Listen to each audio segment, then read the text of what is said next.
Ayo Worley is a passionate software engineer whose journey epitomizes the power of frame shifting and turning dreams into reality.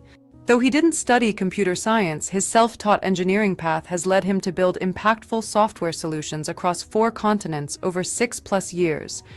From increasing operational efficiency by 70% at InterSwitch, Nigeria's fintech giant, to developing mission-critical applications serving millions at Sainsbury's Digital Tech and Data at the head office in London, his career demonstrates how embracing new opportunities in technology can transform both personal trajectories and business outcomes. As a true frameshifter, Ahio Worley bridges complex technical challenges with elegant user experiences while mentoring the next generation of African tech talent through SheCode Africa and Studern. His expertise spans modern software, front-end engineering ecosystems, and cutting-edge AI platforms, proving that with faith, purpose, and the right mindset, anyone can reframe their possibilities and achieve extraordinary things in our rapidly evolving digital landscape. Ayo Worley is happily married and blessed with 2 children. DreamsFoster, 2025. Make welcome our 4th speaker, Ayo Worley Ahadinuga. Amazing. You're very welcome, Mr. Ayowale Adenuga. Over to you, sir. Thank you very much. Hi, everyone. Thank you so much to the Wise Investment House Foundation for this wonderful opportunity.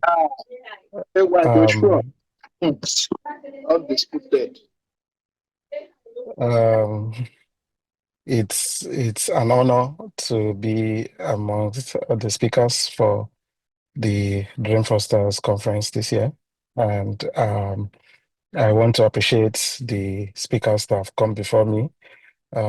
Great people doing great things. It's an honor to meet you all. So today I'm here to talk about, if I could just share my slides. Give me a second, please.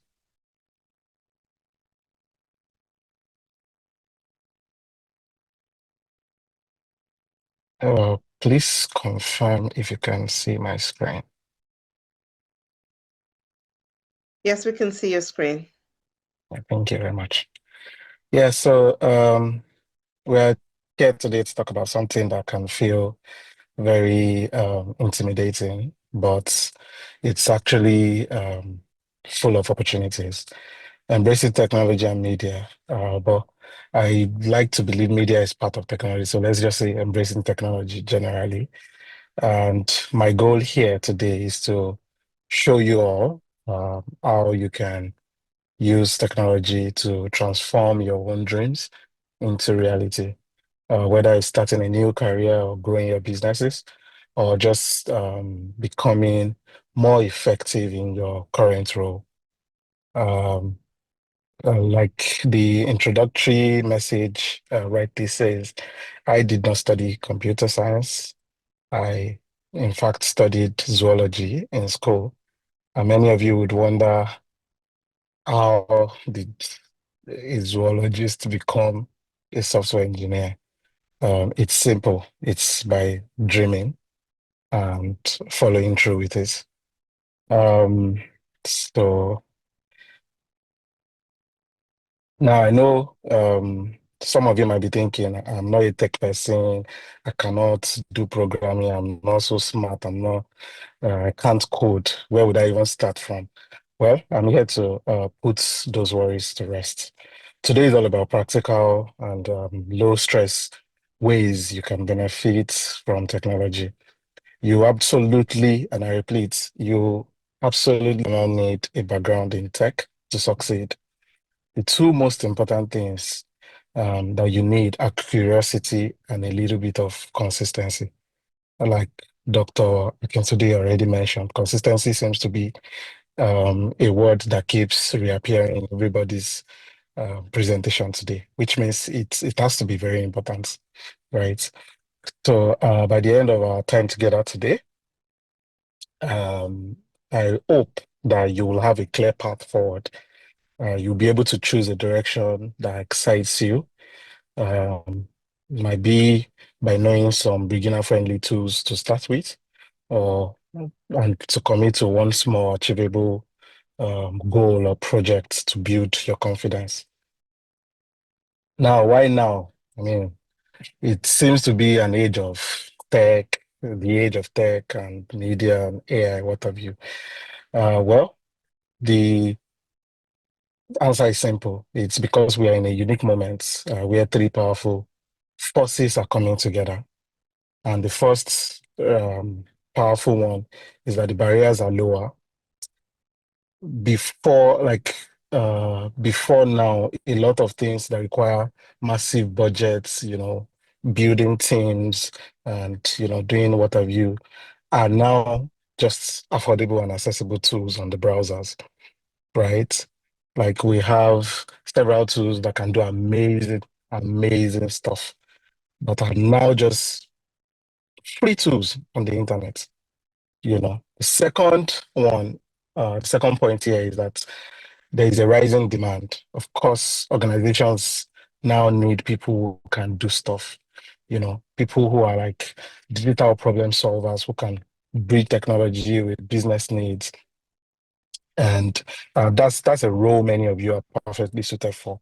So finally, your progress compounds quickly, quick compounding, in the sense that small improvements add up, like Dr. Kintode said, consistency.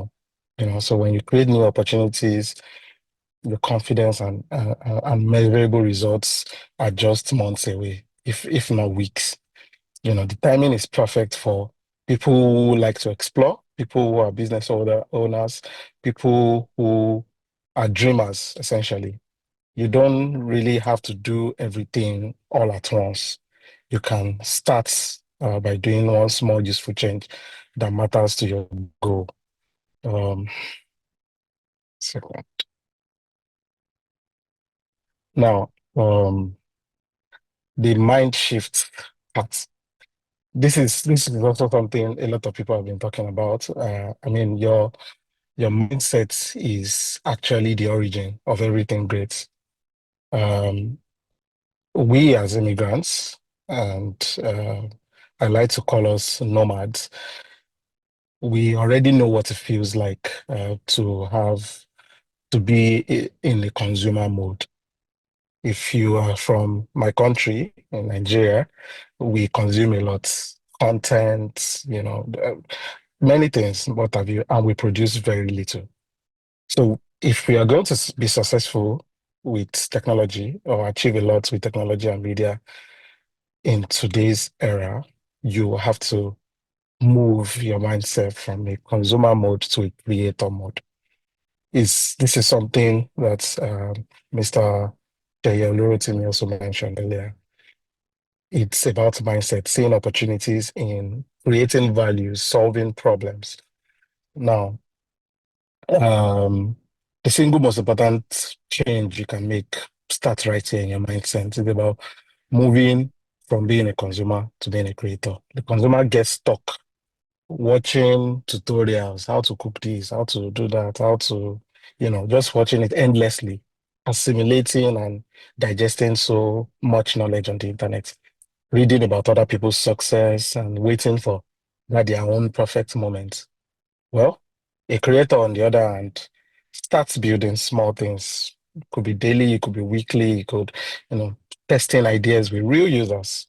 You're a photographer or something, you might start with events of your own people, your friends, your family, just to mention one. They're constantly making things instead of just consuming content. And they start producing it in a very simple form. It might even be an automated email.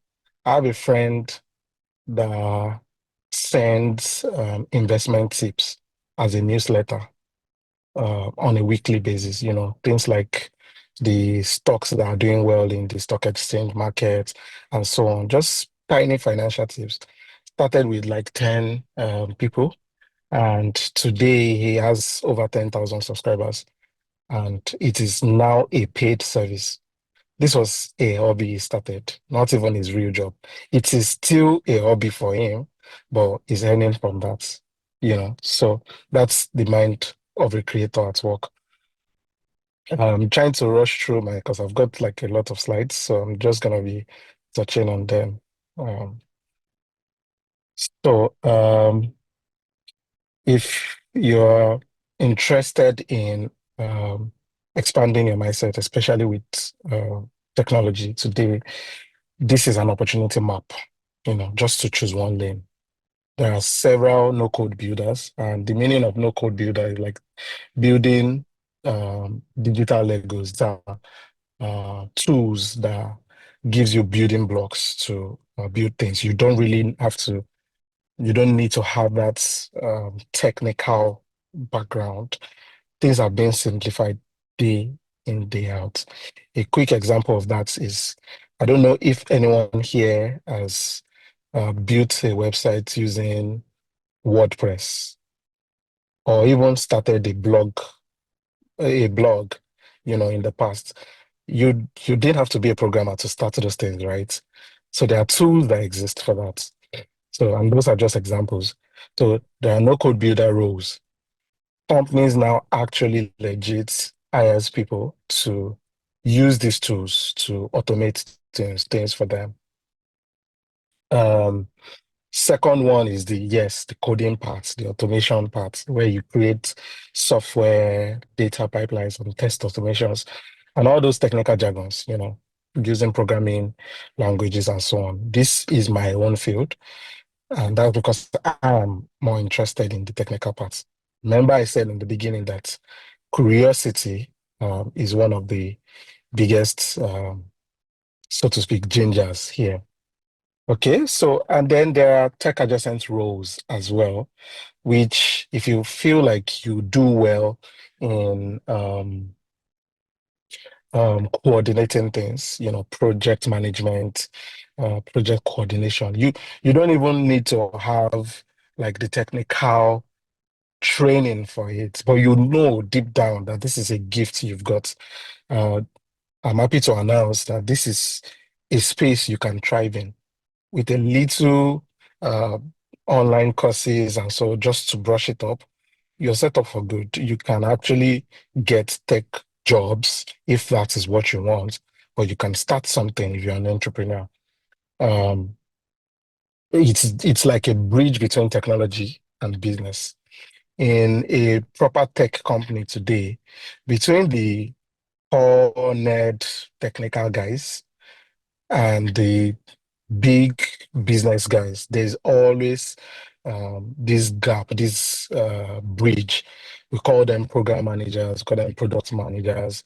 These are the people the engineers like me speak with or speak to, and then the other business guys speak to them as well. So they're like our bridge. This is a space people can thrive in. And a lot of people who do not have technical background whatsoever are thriving in this space. Now, for the entrepreneurs, businesses today are doing well, doing better with technology. Um, it's not it's not about learning um, how to use tools like technical tools. There are digital tools that can help launch and scale your own services or products.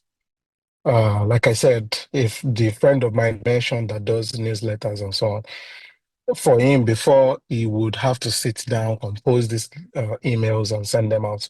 But now they're automated. On a weekend, he can write things and just schedule it. And the emails will go out at the scheduled time. So this is just an example of how to use technology to boost your business. Take, for example, someone with a raw skill like hairstyling. You would wonder, how can I use technology to enable my business? But guess what? There are several um, websites or web apps out there that you can use to schedule appointments. You can even use them to generate receipts to your customers. You can send out feedback form after your service has been delivered. You can, and then you would sync it with your calendar such that appointments will be made without you even knowing. You're just seeing them pop up on your calendar. At the same time, payments are already scheduled. You don't even have to request or collect your money by hand. The payment form had been sent to them ahead of time. They've made their payment or whatever it is they want to do. And this is just an example of how to like back it all up with technology. And you don't even have a staff. That's the funny part of it. So this is a really good time to be a creator. This is a good time to be an entrepreneur. Um, Next slide. Yeah, so just like Mr. Sheye mentioned about starting something, it could be 30 days of 90 days and so on. This is my own personalized roadmap that I like to give to people. Pick one real workflow problem with your current work or life. Research or choose a focus tool. Uh, the tools I mentioned, they are just workflow tools, but what I am trying to communicate in this sense is so exactly the hairstyling example I just gave. Yours might not be hairstyling. Yours might be, you might decide to go into shortlist services, which seems to be like a rising thing now in the real estate space. Um, a lot of things are being automated now. People do online checking, you know, they go. How many of us have booked Airbnb or a shortlet recently?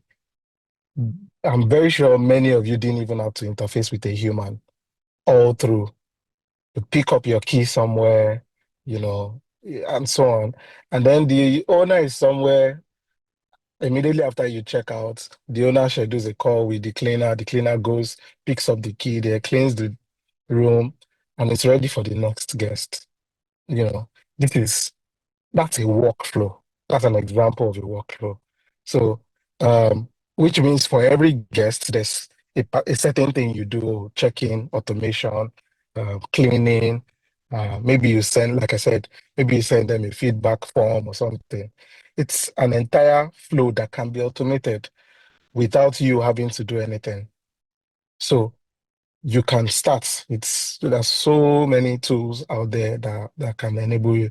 And I'm sure you'll be wondering, why is it not giving us real life examples? Um, this is why I want to introduce AI, because a lot of people say they don't know how to get started. They've been hearing about it. Well, you can literally ask it questions. How do I start this? How can I automate this part? And it will give you solid advice. It's not exactly coming to take over our brain, so to speak. It's coming to enhance our skills and our productivity. So your foundation can be in the first 1 to 30 days, you pick a real workflow problem. And the second one, you start building. Building doesn't have to be you building an app or building a website or something. Like I said, it's about settling on that foundation you found. If to automate your business, all you need is to open a spreadsheet and put a list of your customers and all that, guess what? That's a workflow already being um, enhanced with technology.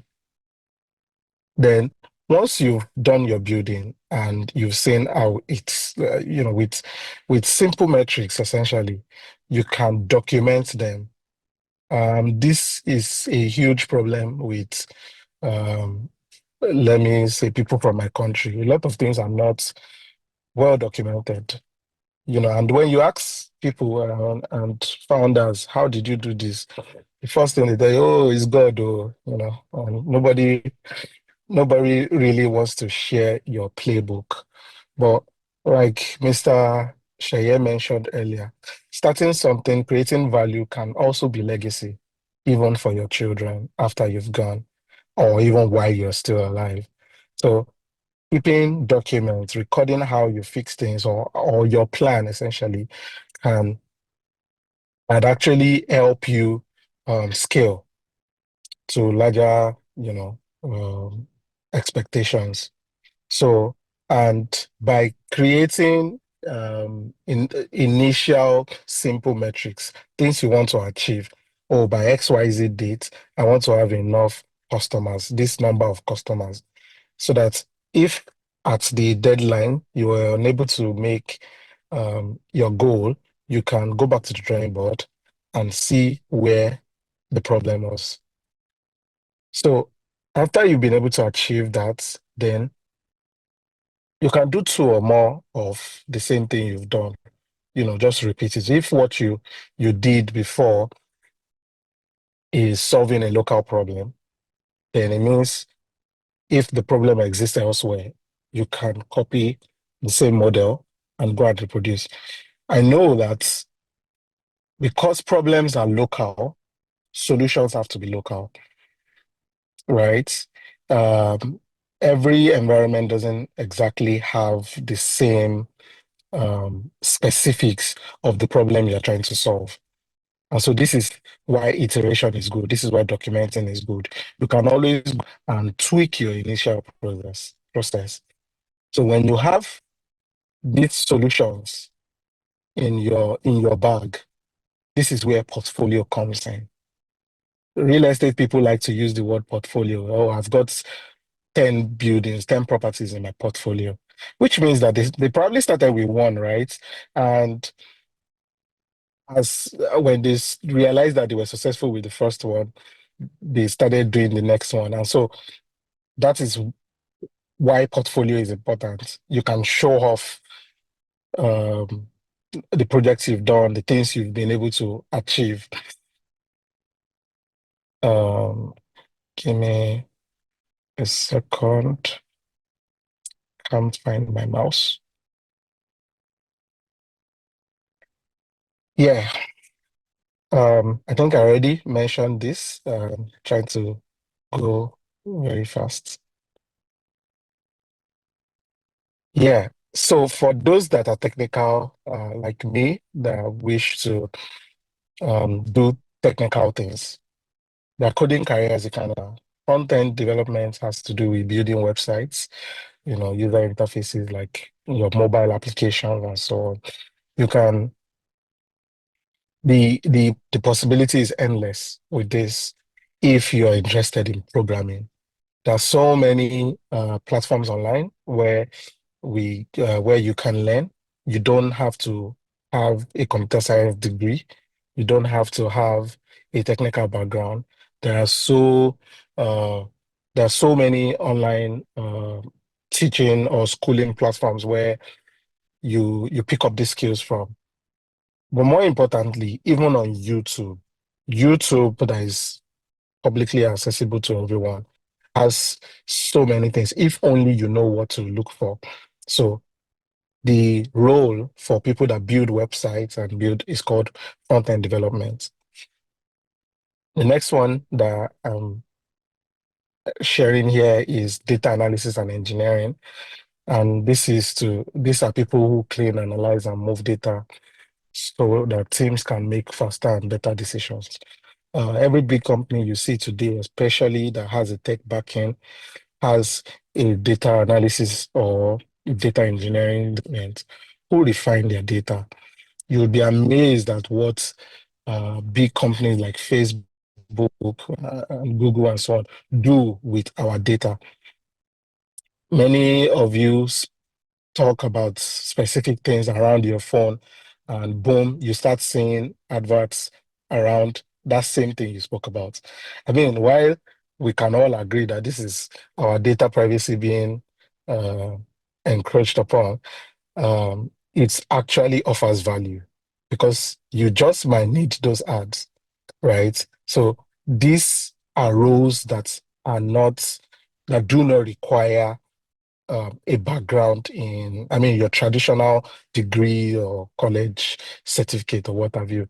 These are technical roles that you can learn the skills the same way you can learn plumbing and furniture and so on is exactly the same way you can learn the skills.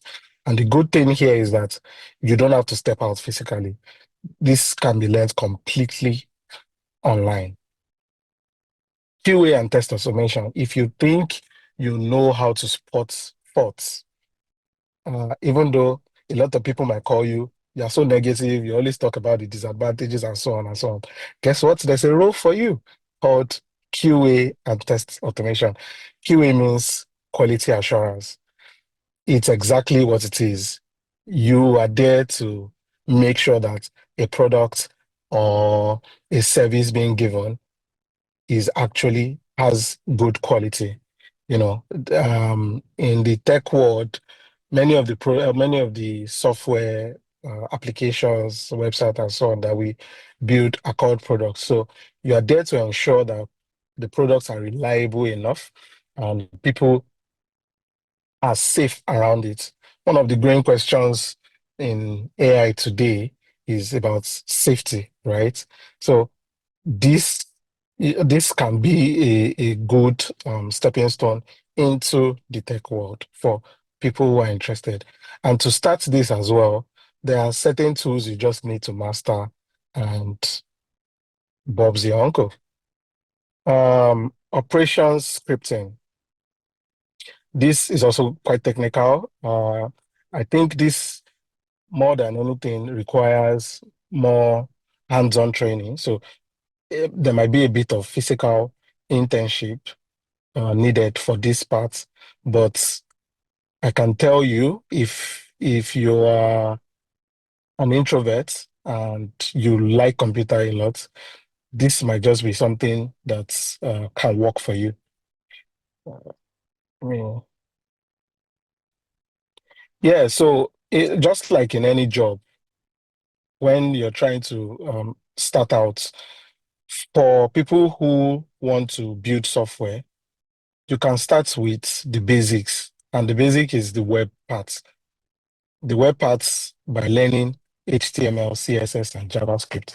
It sounds like a mouthful, but those three things you see are the foundation of any website you see online or any application you see on your browser.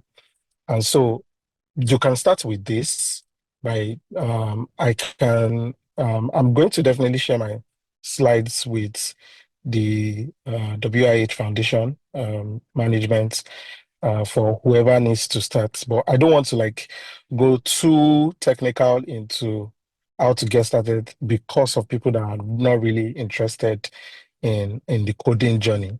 But this is how to start. Now, the truth is that, as I've been mentioning earlier, you already have skills. I don't believe there's anybody without skills here, even though you think those skills are not useful, especially when it comes to technology and so on. But the truth is, those skills are very, very, very important. They serve as the basis and the foundation of any of things you can achieve here. So leveraging on existing strengths is critical. Your current background is your competitive advantage. I tell everyone that asks me about breaking into tech generally. So communication skills, you can literally translate complex ideas for everyone to understand. You might be very, very good in breaking down problems, um, just to an understandable level. Some people are very, very technical, and so when they start talking about the problems, um, majority of their audience are already lost. But yours might be a bit, might be calmer. Many of us listen to so many pastors today that we feel uh, preach the word in an understandable manner. While some of us grew under pastors that are fire, fire, and so on. So I'm saying this as strength, skills that people already have in them that you can leverage on. So, like I said, your background is your competitive. You can use real problem from your field, from whatever problem you want to solve or create value in healthcare, education, retail, to guide what you want to do with tech. You can partner strategically or build team up with people that you know are business minded, or domain experts of anything that you want to do if you require technical knowledge. Domain expertise generally sorry, empathy and user focus. So yours might be how to understand real user needs and pain points, especially in a specific niche, in a specific domain. For a lot of people that work in healthcare and so on, even while that is might be a transitionary state for you, you can also use that as a point to learn what your colleagues find as their pain points right now and build a solution around it. Solutions, like I said, can be technology enabled. Some people, all they need is how to manage all their shifts and, how do they call it? How to manage all their shifts and, figure out not getting late to appointments and so on. Yours might just be a way to aggregate this shift in a platform for your colleagues to see. So when they say, example, you log in and the first thing you see are the dates of your next shift. Right there and then you can see opening spots where you can request for your shift. So these are problems you can solve with technology, and you don't necessarily have to build it yourself. This you can collaborate with people with domain expertise. That's what I meant about domain expertise there. And even people like technology builders like myself need to collaborate with uh, whoever wants to solve problems. Like I said, you can be the expert in your field. They mentioned earlier about someone who had the dream to continue in the academia space, right? And if what they want to do is to actually disseminate knowledge across the globe into different continents, what they could be doing is sharing their knowledge over certain platforms. We are like in the e-learning platforms we all have today where you can go online and learn things. Some people actually built that. So this might be your own thing. Trust me, that problem you think you want to solve, there is a way to solve it with technology. Um, Next slide. Yeah, so this has to do with for people who are creatives who like to who like to showcase their talent in, say, for instance, design, or even if you're into software or technical things, uh, it's very, very important to build a portfolio and a personal brand. This helps you show your outcomes, publish your the works you've done, ask for feedback, and generally just keep things short by showing the problems you've solved. A lot of little little by little um, freelancers today are making a killing by just packaging themselves. You would really think they have years of experience doing things, but all they've done for themselves is to put their skills together as a brand, and they sell that, to people. Is exactly what musicians you see out there do, and other celebrities. They see themselves as the product, they see themselves as the brand. So if what you have is a creative skill, there is a way to do this with technology. You can build up a portfolio website that you share with people with your works on display, right? I mean, pastors today also have websites where they just publish the recordings of their, messages. Um, the list is endless. A lot of things can be enhanced by doing this. A compelling portfolio demonstrates your impacts generally and the kind of value you can offer. I hope I'm not out of time yet. Okay.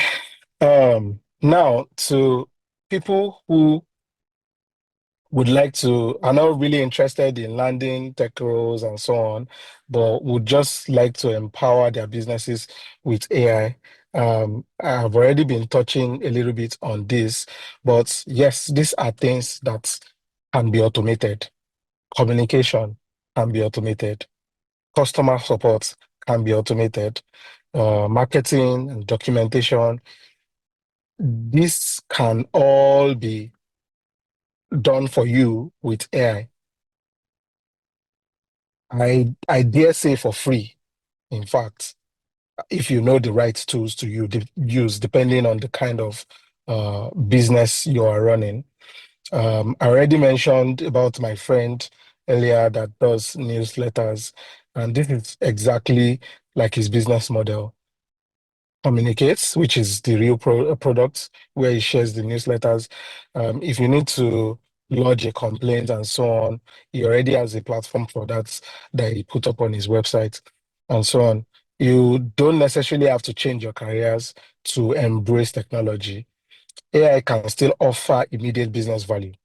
You can focus on tasks that you do repeatedly. Like, if all you do is buy and sell, keeping of inventory, keeping your stock and so on. These are repetitive tasks that you do. They can be structured and automated. A good way to not let uh, when we talk about security safety around AI, is that there is always a human in the loop, just to make sure that what you are doing has good quality. You can start with just one area where you spend a significant time on your routine work. Like I mentioned, stock keeping, making sure that your inventory are up to date, and so on. So these are just possibilities. These are things technology can afford you, specifically artificial intelligence. You get time reduction by using AI assistants to cut out repetitive tasks, like I was mentioning earlier. You can draft things faster if what you want to do requires certain collaboration with partners and so on. You can draft really good proposals using AI, and it would even offer you certain perspective that you might have not even considered. The next part is that they are always available. You can think of it as your assistant, just as we call it, they are your assistant. They are constantly available. You can pick it up and run any kind of workflow you would like to. And that saves you time you can be spending on a lot of other things. The list is endless. So, and if you already have like a company you run or a business that involves teams, well, you can use it as a discipline playbook. You start small, one process. You don't have to just slap technology into your already existing business flow. You can start very, very small, and 1 week, 2 weeks, and so on. You can time box whatever it is you want to do. Give it deadline and so on, just to make sure that you're getting enough value at the expected time. You can set guardrails. And what do I mean by that? That's just by defining what kind of data that you want to use. I'm not saying you have to put a lot of people's fear goes around what will AI do with my data and so on. You can actually limit the context you provide to the AI in enhancing your businesses or your workflow. You can track um, simple return on your investments. Like I said, you can use technology to keep inventory. You can use technology to keep even if it's to just monitor your spendings, like the finance professionals always say, to track simple things. You'll be able to monitor the hours saved, the errors reduced, and even response time improvements if you have things like SLAs, or if you have people working with you offering customer support to your customers, the goal is to keep the metrics simple and relevant to your business goal. So the last part here is iterate together.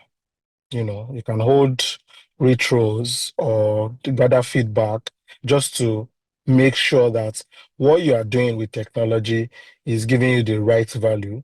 And if it's not, you can adjust your workflow based off of that. Next slide. Yeah. So I know a lot of people are interested in how responsible, how to keep AI responsible, or, and so on. Human verification is the first part. You always have to make sure that you are in the loop, because again, it is like an assistant to you. Um, you are the creator here, you are the overseer. So you need to verify the output. So think of it as something that executes your command. So if you are the type that is writing proposals and writing um, official letters or important letters with AI, you always have to vet the work. You always have to be your own, the reviewer of whatever AI churns for you before they impact, your business or your reputation. That goes along with quality control, which is to watch out for bias or hallucinations. Hallucinations here means that when, I don't know how many of you have used maybe ChatGPT, asked a question and it just goes on endlessly rambling on things you didn't ask it. That's what we call hallucination. So you have to always watch out that it is not going outside the lane you have set for it. So that's a way to keep quality control. AI can sound really confident, but completely wrong. So again, you have to be the you have to be the boss here. Security first. So again, if your organization or your business, if they have security policies, you have to ensure that you are not sharing sensitive data out there. I mean, just because I said you can actually automate several things doesn't necessarily mean you should pick up people's personal details, people's data, and so on, to get value from AI, right? Uh, Always ensure that you keep in line with your organization security policies and so on. Last part is to document everything. Again, if you want to create an essential workflow, if all you tell your chat GPTs of this world is take this amount of data, second line, do XYZ, third line, after you've done XYZ, do the last one. You might want to save that prompt. We call it prompt, the message you give to your AI to generate a specific value. You might want to save that so that it can be a repetitive workflow for you. Eventually, you might be able to automate it without even interfacing with it. There are tools out there that helps you with that. So at the end of the day, responsibility, being responsible can actually help you save you from a lot of trouble by using AI. And when you do these four things, they make the practices safer, easier to audit, and much easier to scale across your organization. So, lastly, you can start today. I mean, this is kind of like the last thing everybody has been saying uh, after each presentation. You can decide on what you want to do. If you are the type that wants to build a career using no code builders, coding part, or using AI for your businesses, you can decide. So to start, test it out. Just trust your instinct and see how it goes.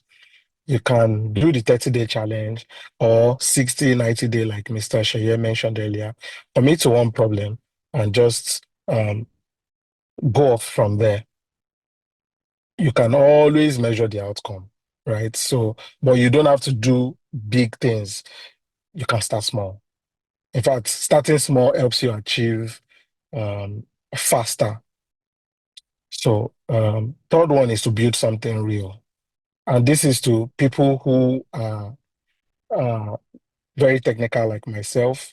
When I started learning to code or to program, I would watch several tutorials on how to use this tool, how to use that tool. But at some point, I realized that my learning phase was just months of learning, learning, learning, learning. When am I going to apply my learning? Because I often felt like uh, I didn't know enough. You don't have to know all, you don't have to know it all. There's a woman called Linda Ikeji in Nigeria who is arguably one of the foremost bloggers in Nigeria, like celebrity gists bloggers in Nigeria. And she started like this, just built one small blog from blogspot.com, started writing gist and essentially just journaling, you know, about her day, who she saw and so on. And that has become a huge media outfit in Nigeria today. So it doesn't necessarily have to be something big. You can make sure it's real and make it small.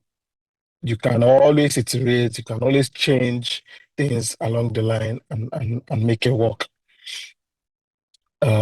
Lastly, find accountability. You can share weekly progress with people. This is actually a way to keep yourself in check, a way to make sure that you are doing things. Because when you stop sharing your progress, your group or your partner or whoever it is can always give you a nudge or remind you how to continue. Community, like Mr. Sheye mentioned earlier, the community support can make a huge difference. In fact, they are your starting point. If you are building a business, you can start with your community as your first customers. They are there to support, and you can leverage on that. So keeping the momentum always beats perfection, always. And that has to do with consistency. Just keep doing it, keep doing it, keep getting better. You would definitely get there at some point. So your first win will always create the confidence for you to to go to keep going. So lastly, the technology world is waiting for your unique skills, your perspective. So I'm just going to encourage you all to take that first small step today. And the sky is not your limit, but your starting point. So thank you all so much for